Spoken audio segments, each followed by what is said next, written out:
Hello guys, once again, The Underdogs, Mike Lupica, Chapter 4. Very short chapter, by the way. Chapter 4. He was lucky it didn't catch him square in the face instead of on the side of the head, right above his ear. It still rang his bell, big time. Will looked down at the ball and saw that it was the same as the one his dad had bought him last Christmas, a regulation NFL ball with the commissioner's signature under the laces. He reached down and felt it, understanding why the inside of his head was buzzing. The sucker was a hard rock. Will took another look in the direction where it had come from and saw the girl was the only person at Shea. She was standing about 40 yards away, right in the middle of the field. She looked to be a little taller than Will was, or maybe a lot, with long hair, long legs. When she saw him staring at her, she put a hand up as if to say, "My bad." No kidding, Will thought. He carried both balls toward her along with the Gatorade bottle he'd managed not to drop. When he was close enough to her, this girl he'd never seen before, she said, "I yelled for you to look out, but you must not have heard me." Will said, "Yell louder next time, and I'm okay, by the way. Thanks for asking." "Come on," she said. "How bad could it have been? You didn't even go down." Smiling now, "Like you did yesterday when the ground tripped you up." She snapped her fingers and said, "And so close to pay dirt." "Wait a second, you were here watching me?" "Not spying on you, if that's what you're suggesting. Just waiting for you to clear the field after your game of 1-on-none. Do you cut back that well, then there are actual players on the field?" He couldn't help it. He felt embarrassed now, worried that his face might be getting red, picturing himself zigzagging down the field like a maniac and then ending up on the ground, knowing something even at the age of 12. No guys want to look clumsy or weird in front of a girl, even one he doesn't know.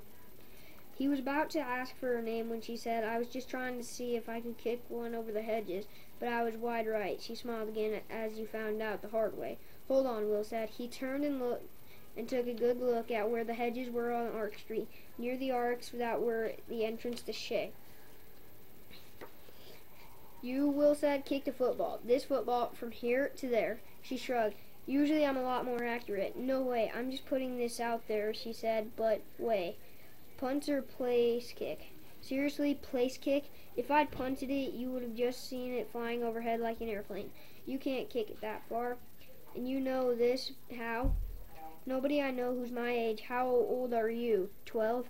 "No 12-year-old in town can kick a ball that far." Now Will looked around at her feet. "Where's the tee, then?" She smiled again. As annoying as she was, Will had to admit it was a pretty great smile. "Now you're just being plain old mean. A tee?" Still smiling at him, she said, "Tees are like for boys." "Funny, I have moments, but what's really funny is that you seem to be telling me that since no 12-year-old boy you know could kick it that far, it would be impossible for a girl to do it." "I'm just saying." "Saying that?" "Yeah," Will said, "I guess I am." "Well, at least we're clear on one thing." "What, getting bonked on the head and didn't knock any sense into you?" Will shook his head. "I think I got it now. Before long, I'll be apologizing to you because I got hit by a ball you say you kicked that far." "If I didn't," she said, "how'd the ball get there?" Will had no answer for that one, so he said, "Do it again." "Fine with me," she said. "Your ball or mine?" Your call." "Yours." Will handed her his ball, which looked a lot older, a lot more worn than hers. Hers had that shiny feel when you got just one out of the box. "You want me to be the holder?" she said. "No, thank you." He noticed she was wearing khaki-colored shorts with big pockets on them that came to her knees, old Converse sneakers with no laces, and a black Manchester United t-shirt. A pretty cool shirt, Will thought. She placed the ball gently in a patch of grass that was a little higher than what was around it, getting it to stand up on its own, placing the ball like she knew what she was doing. When it was just right, she said, "There," not to Will, merely pleased with herself that the ball was the way she liked it, tilted just slightly toward her. Already, Will had the feeling that this girl was pleased with herself a lot.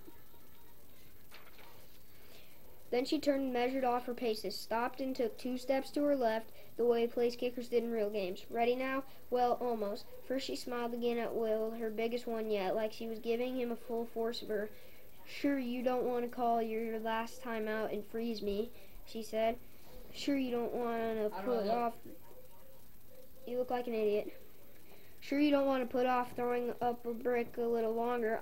I'm good. She took a deep breath, blew it out hard, made her move at the ball on her legs, planted her left foot, and swung her right leg through, soccer style, like a champ. In the quiet of Shea Field, the sound of her foot hitting the ball was like a door slamming. They both watched the ball sail through the air end over end until it cleared the hedges with ease and disappeared onto Ark Street. She had buried it. She closed her fist and pumped her arm. Yes! Then she came over to Will and extended a hand to him. Hannah Grayson, she said. Now you know somebody in town who can kick it that far. That is the end of Chapter 4. See you on Chapter 5. Bye. Oh, and when I said, you look like an idiot, that was to my brother. He kind of just walked by and he asked, how do I look? And I don't really like talking to him, so...